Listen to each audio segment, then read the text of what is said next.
friends ma'am हजे अखोई यामना मरुओइबा geopolitics की ओइबा यामना इंपोर्टेंट ओइबा दुगा इंटरेस्टिंग सु ओइगदवा टॉपिक अमा मैम पुनि यंगमिनसे अदुगा अइना हजे स्पेन उचरिबा मिसक असे मैम नो सुदुम सोशल मीडिया दा केदी याम उबिरम दो मालिको यामना ममिंग चटपने वर्ल्ड की ओइना हजे मसिगी आर्मी की लीडर से ओइगी यामना ममिंग लइबा दुगा थौना लइबा मिसक अमनिको अदुगा सिगी मतंग लाकदोइने हबदी हारिबा मिसक सिना मतौ करम नमासी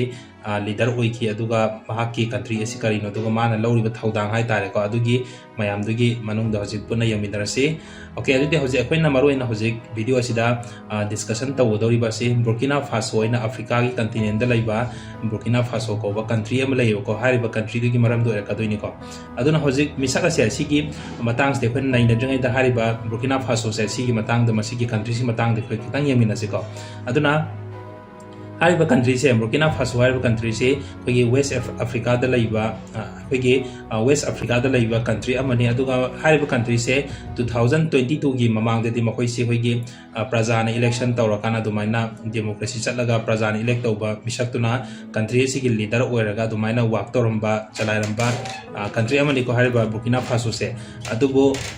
अदुगा हारिबा मदुगी 2022 की ममांग दा हारिबा कंट्री से मोई डेमोक्रेसी चटपो ओइरगा सु मखोई से यामना लाइरबा हाइतारे यामना लाइरबा अवाब कंट्री अम ओइरमेबा मसी मरोइना करी मरंगिनो हायर कांदा खोगी मतमदुगी सरकार से डेमोक्रेटिक गवर्नमेंट से करप्शन यामना लइबको अदुगा ngसाइगी हारिबा कंट्री से खोगी गोल्ड माइन से याम लइबा सना यामना पुथोकपा पृथ्वी गोइना सना यामना पुथोकपदा ममिंग चटपा कंट्री अमसु ओइबा अदुबो मतमदु सना याम पुथोगसु अदगी मागी नेचुरल रिसोर्स से मैम लइरगसु याम लाइरबा हाइतारे करिगिनो हायर कांदा खोगी वेस्टर्न कंट्री की कंपनी मैम से मसीगी कंपनी मैम से सना से मखोइना लौथोएदना नेचुरल रिसोर्स मैम से मखोइना लौथोकान टैक्स खरा हारिबा कंट्री से पिरमकांदा अदुमाइना सना सिंगसिना मागी मागी कंट्री द फ्रांस दा अमेरिका दा अदुमाइना पुखिबनेबको अदुना मरम ओरकांदा मखोइ मसागी रिसोर्स थोकजरगसु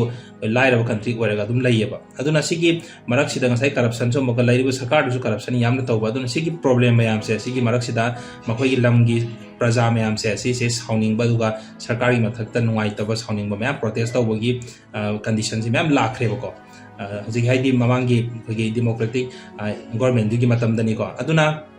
मसिगी मतंग दे कमाइन तौरेरा कांदा खोगी 2022 दा मिलिटरी कुप अमा तौखियबा मिलिटरी कुप से हारिबा मिलिटरी कुप से लीडर से इब्राहिम ट्राउरे हारिबा से अखोइना मयामना उबिरिबा स्क्रीन उरिबा मयामना याम तोइना उबा सिगे यामना हाविबा मिसक से आर्मी कैप्टन को महाक से अदु महाकना लीडर से खोगी लीड तौरकांदा मिलिटरी कुप तौरगा मतमदुगी खोगी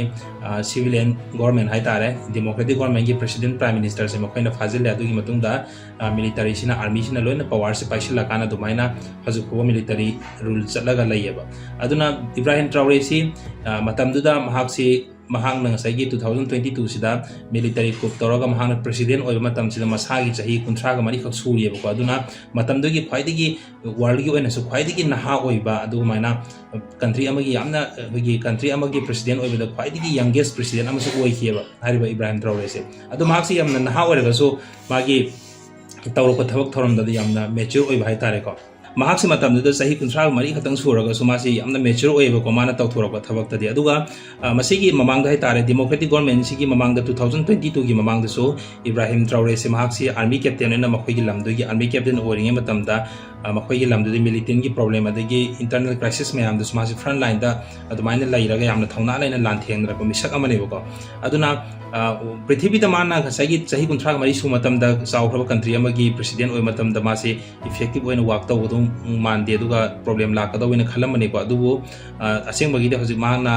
2022 की मतुंगदगी प्रेसिडेंट ओइरबा मतुंगदगी यामना हा ओइना ओइरगा ngसाigi माना तौथोरको थबक सिंजा हजि वर्ल्ड दा पुरा अंगक को ओइनरेबा को मासे थौनासी यामना लैबा हाय तारे मबुसियाव सेंगना थबक तौबा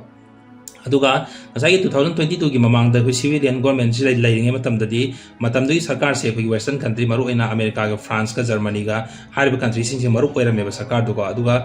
हजिकी ओइना दि मदु मिलिटरी कुप तौर मतुंगददी हारिबा ngसाigi वेस्टर्न कंट्री मयाम से सिगी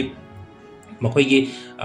ꯔꯤꯂꯦꯁꯟꯗ ꯂꯣꯏꯅ ꯊꯥꯗꯠꯂꯦꯀꯣ ꯏꯕ꯭ꯔꯥꯍꯤꯝ ꯇ꯭ꯔꯥꯎꯔꯦꯅ ꯊꯥꯗꯠꯂ ꯃꯇꯨꯡꯗ ꯔꯁꯤꯌꯥꯒ ꯃꯥꯁꯤ ꯄꯨꯟꯈ꯭ꯔꯦꯕ ꯍꯧꯖꯤꯛ ꯔꯁꯤꯌꯥꯒ ꯅꯛꯁꯤꯟꯅꯔꯒ ꯑꯦꯅꯤ ꯀꯣꯑꯣꯄꯔꯦꯁꯟ ꯇꯧꯕ ꯃꯇꯝꯗ ꯑꯗꯨꯒꯤ ꯔꯁꯤꯌꯥꯗꯣꯝꯗ ꯆꯠꯈ꯭ꯔꯦꯕ ꯁꯤꯃ ꯂꯩꯔꯦꯀꯣ ꯑꯗꯨꯒ ꯃꯍꯥꯛꯅ ꯄ꯭ꯔꯦꯁꯤꯗꯦꯟ ꯑꯣꯏꯔ ꯃꯇꯨꯡꯗ ꯑꯩꯈꯣꯏꯒꯤ ꯃꯥꯒꯤ ꯀꯟꯇ꯭ꯔꯤꯒꯤꯗꯃꯛꯇ ꯈ꯭ꯋꯥꯏꯗꯒꯤ ꯌꯥꯝꯅ ꯃꯔꯨꯑꯣꯏꯅ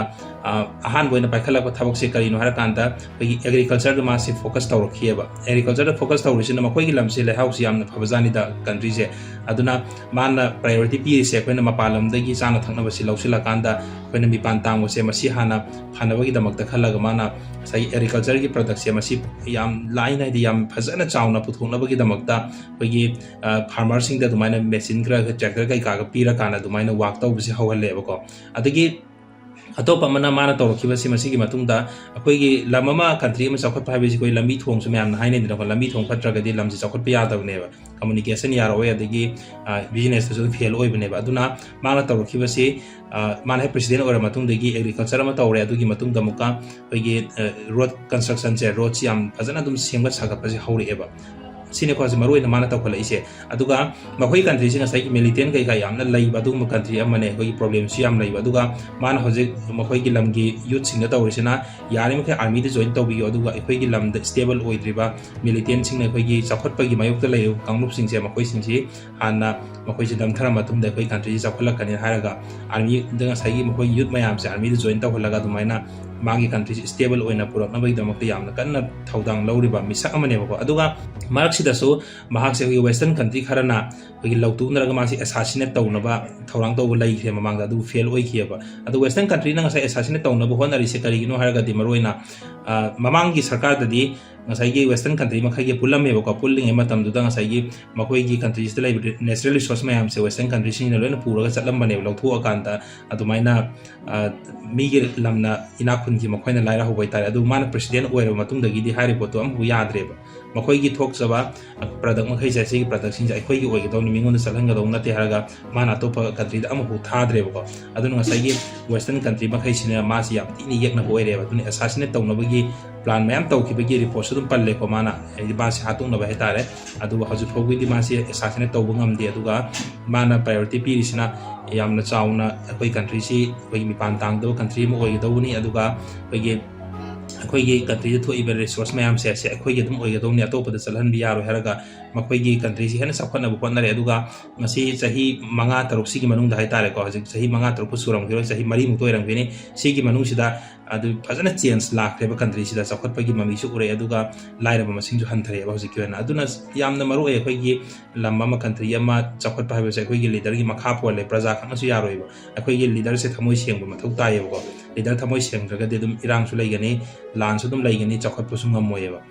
ꯑꯗꯨꯅ ꯌꯥꯝꯅ ꯏꯝꯄꯣꯔꯇꯦꯟ ꯑꯣꯏꯕ ꯋꯥꯔꯤꯅꯤ ꯑꯗꯨꯒ ꯑꯩꯅ ꯉꯁꯤ ꯍꯥꯏꯕꯁꯤꯗ ꯍꯥꯏꯗꯤ ꯚꯤꯗꯤꯑꯣ ꯌꯥꯝꯅ ꯁꯥꯡꯉ ꯌꯥꯝꯅ ꯍꯥꯏꯔꯒꯗꯤ ꯑꯗꯨ ꯍꯦꯟꯅ ꯑꯀꯨꯞꯄ ꯃꯔꯣꯟꯁꯨ ꯑꯗꯨꯝ ꯃꯌꯥꯝꯅ ꯏꯟꯇꯔꯅꯦꯠꯇ ꯆꯪꯉꯒꯁꯨ ꯌꯦꯡꯕꯤꯌꯨ ꯑꯗꯨꯒ ꯑꯩꯈꯣꯏꯅ ꯃꯁꯤ ꯑꯩꯅ ꯁꯤ ꯈꯛꯀꯤ ꯅꯠꯇꯅ ꯑꯇꯣꯞ ꯑꯇꯣꯞꯄ ꯖꯤꯑꯣꯄꯣꯂꯤꯇꯤꯛꯁꯀꯤ ꯏꯟꯇꯔꯦꯁ ꯑꯣꯏꯕꯤꯕ ꯁ꯭ꯇꯨꯗꯦꯟꯠꯁꯤꯡ ꯍꯥꯏꯇꯥꯔꯦꯀꯣ ꯚꯤꯌꯔꯁꯤꯡꯗꯤ ꯑꯗꯨꯝ ꯃꯌꯥꯝꯅ ꯑꯗꯨꯝ ꯆꯪꯉꯒ ꯑꯗꯨꯝ ꯈꯔ ꯄꯥꯕꯤꯌꯣꯕ ꯌꯥꯝ ꯏꯟꯇꯔꯦꯁ ꯑꯣꯏꯕꯅꯦ ꯑꯗꯨꯒ ꯑꯩꯈꯣꯏꯗꯁꯨ ꯅꯣꯂꯦꯖ ꯃꯌꯥꯝ ꯐꯪꯕꯅꯦꯕ ꯁꯤꯒꯨꯝꯕ ꯋꯥꯔꯤꯁꯦ ꯑꯣꯀꯦ ꯑꯩ ꯁꯤꯗ ꯚꯤꯗꯤꯑꯣꯁꯤꯒꯤꯗ ꯑꯩ ꯃꯇꯥꯡꯁꯤꯗ ꯂꯣꯏꯁꯤꯟꯖꯔꯒꯦ ꯑꯗꯨꯒ ꯑꯩꯈꯣꯏꯒꯤ ꯆꯦꯅꯦꯜꯁꯤꯕꯨ ꯁꯕꯁꯀ꯭ꯔꯥꯏꯕ ꯇꯧꯕꯤꯗ꯭ꯔꯤꯕ ꯏꯆꯤꯜ ꯏꯅꯥꯎꯁꯤꯡꯅ ꯆꯦꯅꯦꯜ ꯁꯕꯁꯀ꯭ꯔꯥꯏꯕ ꯇꯧꯁꯤꯟꯕꯤꯔꯝꯃꯣ ꯑꯩꯕꯨ ꯁꯄꯣꯔꯠ ꯇꯧꯕ ꯑꯣꯏꯅꯁꯨ ꯑꯗꯨꯒ ꯃꯊꯪꯒꯤ ꯚꯤꯗꯤꯑꯣꯗꯁꯨ ꯃꯌꯥꯝ ꯄꯨꯟꯅ ꯑꯃꯨꯛ ꯊꯦꯡꯅꯔꯁꯤ